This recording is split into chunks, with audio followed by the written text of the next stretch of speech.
Reading and writing for specific purposes adalah konsep dalam proses pembelajaran mahasiswa yang menekankan pentingnya memahami bagaimana keterampilan membaca dan menulis dapat bervariasi tergantung pada tujuan atau tujuan tertentu. Ini mencakup pemahaman tentang bagaimana membaca dan menulis dapat berbeda saat digunakan untuk tujuan akademis, profesional, atau pribadi. Mari kita bahas lebih lanjut. Yang pertama, untuk tujuan akademis. Saat mahasiswa belajar untuk tujuan akademis, mereka perlu mengembangkan keterampilan membaca dan menulis yang sesuai dengan tuntunan dunia pendidikan. Ini mungkin mencakup kemampuan membaca teks akademis yang kompleks, merangkum materi dengan tepat, mengutip sumber-sumber dengan benar, dan menghasilkan esai atau laporan yang berfokus pada argumen ilmiah. Kemampuan menganalisis dan mengevaluasi sumber-sumber juga penting dalam konteks ini. Yang kedua, tujuan profesional. Di dunia kerja, keterampilan membaca dan menulis juga sangat penting, tetapi karakteristiknya berbeda.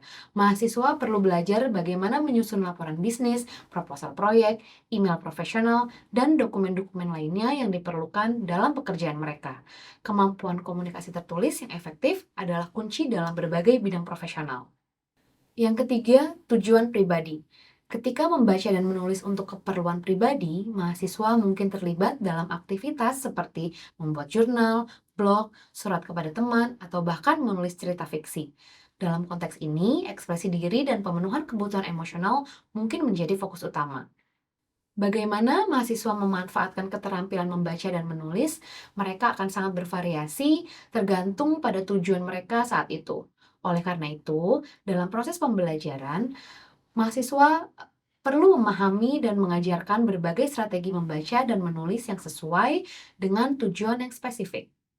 Hal ini juga melibatkan pemahaman tentang audiens yang dituju, jenis teks yang digunakan, dan gaya komunikasi yang sesuai.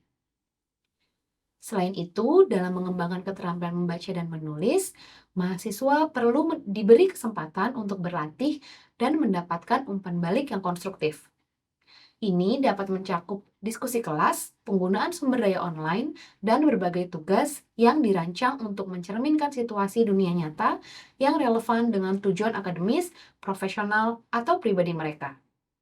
Penting untuk dicatat bahwa keterampilan membaca dan menulis yang dikuasai dalam suatu konteks, misalnya akademis, dapat menjadi aset berharga dalam konteks lain, misalnya profesional. Oleh karena itu, memahami hubungan antara berbagai tujuan penggunaan membaca dan menulis adalah penting dalam mengembangkan keterampilan yang kuat dan fleksibel bagi mahasiswa.